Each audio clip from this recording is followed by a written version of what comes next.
Friends எல்லாம் எப்படி இருக்கீங்க? நீங்கள் நல்லா இருக்காண்டவரை பிரார்த்திக்கிறேன். என் சேனலை சப்ஸ்கிரைப் பண்ணி லைக் பண்ணி ஷேர் பண்ணுங்கள் ஃப்ரெண்ட்ஸ். வாங்க வீடியோவுக்கு போகலாம்.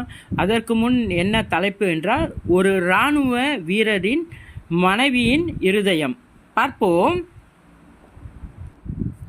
ஒரு வீரர் தேசத்தின் பாதுகாப்புக்காக தனது உயிரையும் அர்ப்பணிக்க துணை நிற்பவர்.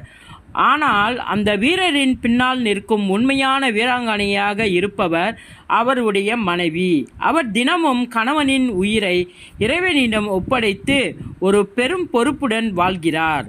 வீரரின் மனைவி என்பதின் அர்த்தம் ஒரு உற்சாகமான தேசப்பற்றுடன் மற்றும் பெருமையின் மலைப்பொழிவில் வாழ்வது. அவர் கணவனுக்கு இடையே இருக்கும் ஒரு வழியாகவே இருக்கலாம், ஆனால் அந்த வழியை தவிர்க்காமல் தாங்கிக் கொண்டு அவரது சேவையை பெருமையுடன் பாராட்டுகிறார். அவர் தினமும் செய்திகளில் எல்லையில் உள்ள தகவல்களை தேடி கவலையுடன் காத்திருக்கிறார். ஆனால் அதே நேரத்தில் அவர் குழந்தைகளுக்கு தைரியம் சொல்லிக் கொடுக்கிறார். குடும்பத்தை தலைமை ஏற்று போரில் இருக்கும் கணவனுக்காக வேண்டி இறைவனை பிரார்த்திக்கிறார். இந்த உலகில் உள்ள ஒவ்வொரு வீரருக்கு பின் நிற்பவர் ஒரு வீரனின் மனைவி. அவர் எப்பொழுதும் மறைந்த குரலில் தன்னுடைய பாசத்தையும் பெருமையும் சொல்லிக் கொள்கிறார். அவளது இதயம் என்று இரும்பு போல உறுதியானது, பூவை போல மென்மையாக இருக்கும். ஒரு கவிதையாக பார்ப்போம். வானத்தை பார்த்து விழிகள் தேடும் வீரனின் முகத்தை மனம் காணும்.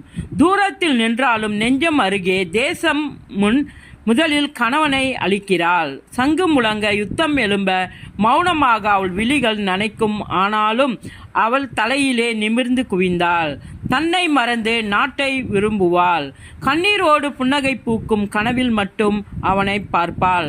வீரமல்லவா அவளின் மௌனம். வந்ததே மாதரம் அவளின் சுவாசம். அவளின் இருதயம் இராணுவம் போலவே ஒவ்வொரு துடிப்பும் தேசத்தின் மேல்.